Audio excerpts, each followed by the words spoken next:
I'm Jen Schrader, and this is Behind the Springs, conversations with the people working for you in Colorado Springs, Olympic City, USA.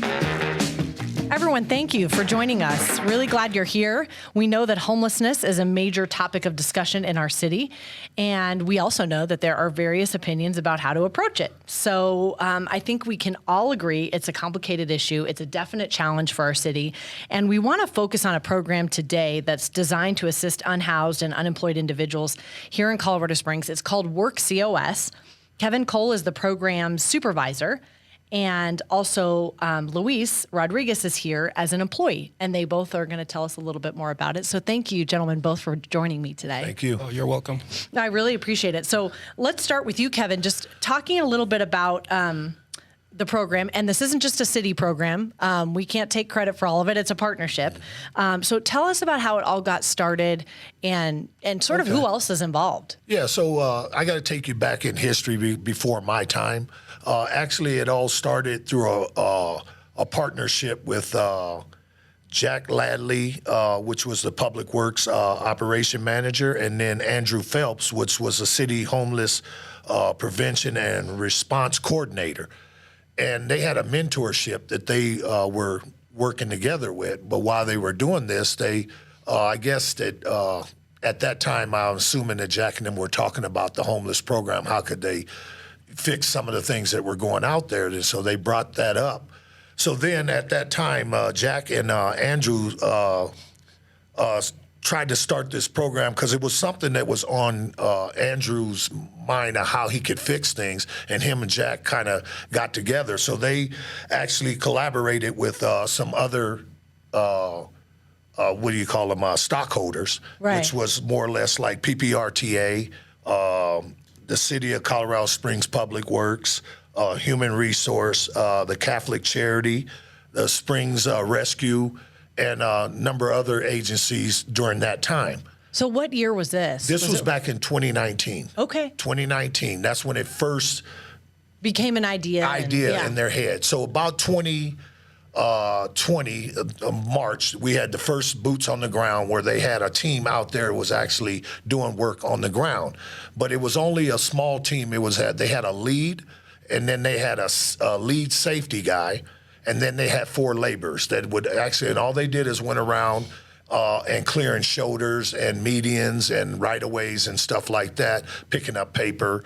And so that was their job at that given time.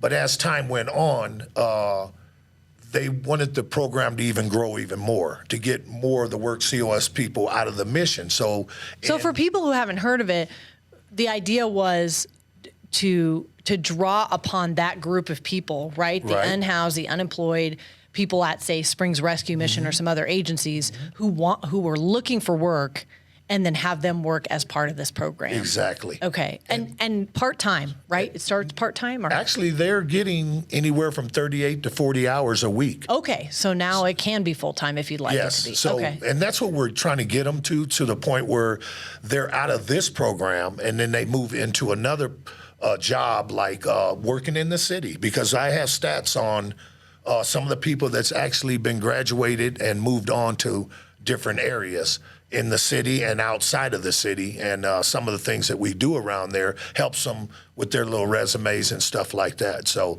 it's a program that we're trying to make grow even more. Okay, yeah. So tell us a little bit about your personal situation, right. Luis. Just your own journey, whatever you're comfortable sharing. Well, I'm affiliated with the Springs Rescue Mission. Okay. I was not homeless, but I was getting near that point, and I was involved in a program called NLP, New Life Program, which the Springs Rescue Mission carries.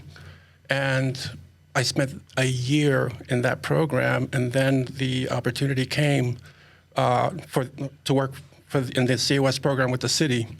And I just felt really right about it, and it's a great program. It's for the people that really want change in their lives, So what did you do when you first started, and what do you do now? Is it the same? Yeah, position? Yes, basically in the street division. I love being outdoors, no matter what weather. Right. Yep. And I get a little bit of everything. Yeah, and I love it. And so I see myself with the city for a very long time, you know, and I got the best of both worlds because by profession, I'm an artist. I'm a contemporary artist, right? But I have 4 days that I work for the city, which is great, and then I can do my art also at the same time. So this program is amazing. It really is. That's awesome. So you can balance it, which is not easy. Yes, you know. And I want to thank Kevin Cole, Corey Rivera, and Crystal Carr. And Crystal Carr is great also. She's the one that I meet like every couple of weeks. And so, yeah, I mean. And for people who don't know, she's been on the podcast, but she's our current homelessness and prevention coordinator. Right. Yes. And so what do you do on a daily basis? Is it mostly cleanup? Where are you in the city, or does that vary? It varies. Yes. You know, we go through, we have specific areas that we work in, and we do from garbage pickup to landscaping, operating equipment. You know, and the more that you want to learn, the more the city will give you that opportunity.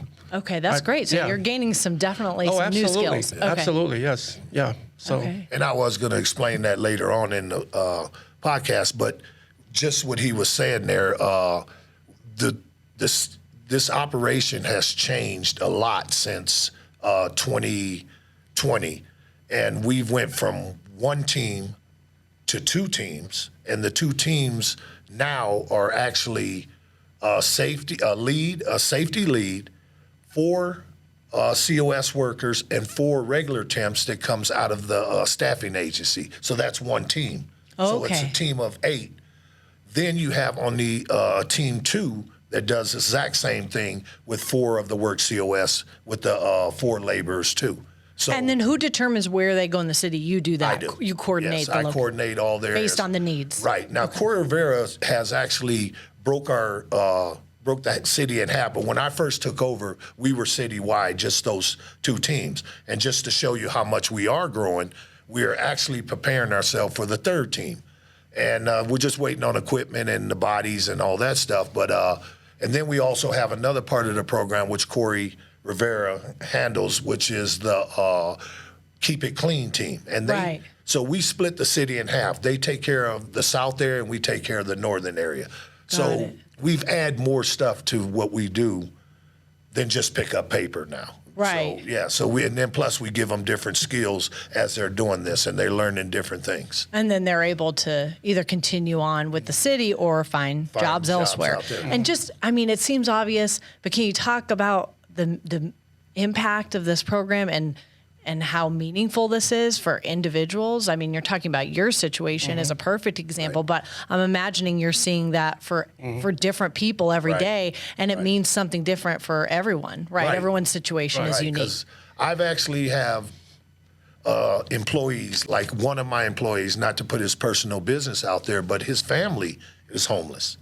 So when he got in this program, he went from off the streets in the mission to getting his GED while he was working with us, getting his driver's license while he was working with us, also has his own place right now.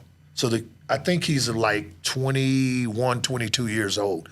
And he started with us when he was about 19 years old, getting ready to turn 20. And he's came that far. In just a couple years. Yes, and we have stories like that. 3 guys right now that we have that actually works for the city full time came out of the Work COS program. We have, I think it's like 7 or 8 of them that actually moved on, got their experience here, graduated, got their license, found their place, and work outside of the city for jobs outside of the city. And then I have another group of them, about 7 of them, that is still working under the Work COS program and working their way through, just like Louis is. Okay, and so you don't have a problem filling these spots once they open up, it sounds like. Well, see, there's a process to that. That's where Crystal comes in, and the other guy, Jeff, Based on their situation and need. And so the missions, when we put out that we need another person to replace that person that moved on, then the mission will come up with somebody that they have in their program, because they have a program to get them to where we're at. So they have to go through things, and I think he would have to explain that more because I don't know how that process goes. Like you came out of another program and Right. and you were ready for this right. step. Yes. And, they also do the background check. And all that stuff. And all that stuff. And to make sure you're ready to make Exactly, the commitment. right. Yeah, Right. and you have to be committed to it too, I think, like being in that program. Yes. You want to have change in your life. Yes. And the COS program is a great opportunity for people that want change in their lives. It really is.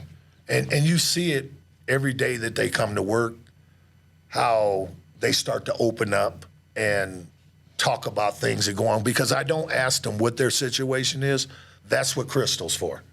But sometimes they get comfortable enough to tell me, what's going on in their life. And it helps out because I know who I'm dealing with then. Right. And, or tell each other, right? Yeah. So then they can vent whenever they want to. So with all that being said, it helps the program out because once they leave, they still know some of these other people out there that's on the street that they just, this is the process. Go through this, and then this is how you get into the work COS. Because they see that as an example and kind of a hope, a point where they can work toward. I think that's key right there, a hope. Yeah. That is key. Yeah, to have hope that it's going to get better. Exactly, and it's a great opportunity for people. It really is, working for the city. Right. It's a great opportunity. You would recommend it to others. Yeah. Yes, because it opens up doors, And now you're able to pursue both this job and your other your artwork. I just moved into an apartment in a nice area because I was actually living in Las Vegas and Nevada, which is like the center of drugs and homelessness, and through the opportunity working with the city, I was able to move out of that area into a nice place, So that's why I believe in this program, It really is a great program. Yeah. I really do. So you're hoping to keep growing it. Oh, That's yes. the goal. Yeah, that is our goal, is to keep this program growing. And also the benefit of the city, the areas that we have full of trash and all that stuff, we're serving the city too for the purpose of these guys. Right, just in case we have someone listening that doesn't care about the people. I hope we don't have those people listening. But if your only concern is just how does this benefit me, but really that's a legitimate concern for anyone to have, is what's the overall benefit for the community, and there is one. Yes, it so is. We're seeing just, the Keep It Clean efforts, keeping those medians and just our city a good, wonderful place to live and visit. Yep. And this, what was it, about a month ago, we were in behind the Mission, down through that drain floodway through there, and we picked up over 560 something bags of trash down through there in 1 week. Oh my gosh! Actually a couple of days. Yeah. And so we cleaned it up pretty good. And these guys, a lot of people don't know who's actually out there doing this. We do, but people outside the city, they just see it done. But these are the guys that are doing it. And it was the Work COS and the Keep It Clean teams. And they're out there right now doing the same thing. And I mean, these partners are really essential to this because it may seem obvious, but they are the ones in contact with these individuals and helping them through the various steps they need to go through to get to this point. Exactly. Right. I mean, we couldn't do it without them. Right. Right. So yes, we definitely need, for this to work, we definitely need the Catholic Charity and Springs Rescue Rescue and all those other ones. There's countless others. Yes, there's quite a few. And we just got a new one in. I want to say it was called the Dale House or something like that, where we got a young guy that just started working with us. And he works on his team, and he says he's working out real fine. And I keep an eye on him. Yes. Yeah, he's the new guy. Yeah. So with that being said, the more these programs, the bigger we can get, the larger our operation can get. The operation is not hard to get because the city is growing. So now you told me personally you had worked for Public Works prior to this, career in Public Works? Yes, I was a South District Supervisor for the street division. Okay, and then retired? Yes, I retired 21 years. And then we roped you back in somehow? Yeah, they called me back to ask me to do the program, but are you glad you said yes? Yes, I am. Because I'm sure enjoying it. Yes. I mean, the hardest part of my job is getting up in the morning, but once I'm around all these guys, we just make it through the day. Yeah. And just like say 4 days during the week, we're off for 3 days. So, you can't. ask for nothing better than that. Right. Yes. Yeah. That's a good way to do it. So thank you for your work that you're doing, and thank you Welcome. for being on the team and welcoming all the new team members that it seems like we're getting. I think this is one of those programs that people, are always asking me, what is the city doing about homelessness? Right. And they want some, I know, perfect solution, which does not exist, or we'd be, everybody'd be trying that. Yeah. But it really is all these programs combined, add up to solutions and change. Right. And so I think this is definitely one of them. Yep. There's not one solution. It's several things, like you said. Right. And you get that one, it just works. Right, and we've got to have all these people at the table who are the experts. Right. Yep. So anyway, in many cases, it's our role to provide the table and to get everybody around it, to provide the funding to those people that give these critical resources. So anyway, I want to mention to our audience, if you're interested in learning more about what we're doing, shelter beds, the different agencies and nonprofits that do amazing work in our community, coloradosprings.gov/help-COS has a lot of those resources listed on it if you'd like to know more, including about the Work COS program, if you know somebody who's interested or just want to learn more about it. So thanks for giving us the introduction about it and for the work you do. Okay, thank you. And I didn't know if you wanted the stats, how they grew give us and all some that stats. stuff, because there's been a lot of work that was out there. And just like I said, back in 2020 is when they first put boots on the ground, and there was only like 6 employees, the lead, the safety, and the 4 laborers. But they actually that year covered 153 miles of roadway on medians and shoulders of cleanup. 564 cubic yards of debris moved out of these areas. And then as we got larger, the operation got, so 2021 to 2022, we actually had 234 miles of roadways and median shoulders cleanup with 10,401 cubic yards of debris removed. And we added more jobs to us. So during the wintertime, they're not off. So they still come to work, and we do winter ops where we clean, shovel certain areas where it's important for people to get to one location, that they have to be there. Like there's out on North Carefree, there's a lady that's in a wheelchair. She has to get to a certain point at a hospital appointment every morning. So we've cleared that area for her so she can get there on a day-to-day basis. So that was year 2. That's when I came in. And then if you think about it, it should be growing because our city's growing, right? Yes, and so it is. we've got to keep up with that growth. Yes. So we have the bridges that we cover for snow ops and all that. And then from 22 to 23, we even grew a little bit more. And we actually had 159 miles, but there was more operation involved in it. We had 10,400 and something cubic yards of woody debris and trash removal and all that. The reason that number is low is because it's not showing some of the areas outside of our primaries that we do, that like behind the mission, through the drainage systems and stuff that we do down here. And actually we've added training certification, what they do now. So this, the training that they do, they go to chainsaw safety training, driver's training. So we check to make sure that they can operate a vehicle before we put them in a city vehicle. They do flagger certification, so they can get a job outside of it working for a company doing flagger training, flagger work. They get forklift training because we actually load equipment onto our vehicles, so they need that, and that helps them in warehouses and stuff like that. So first aid, CPR training, they get all of that. Small engine training because they're working on weed eaters, chainsaws, and all that stuff. So we're trying to teach them, take care of their equipment, what they're going to be using, but it also helps them in the long run getting jobs outside the city. And then if it stays with us, it benefits us, right? Yes, without a doubt. And the last one is the summer ops and work site safety. So it teaches them how to close themselves in when they're working in work sites, and how they take care of themselves during the summertime through the hot weather and stuff like that. So they get all of this training. And it's all 4 seasons that you're out there. Oh, yeah. Yes. We keep them to Which work sometimes all you year can long. experience in one day, right? Yeah. Yeah, so you got to be ready for anything. Yes. Yeah.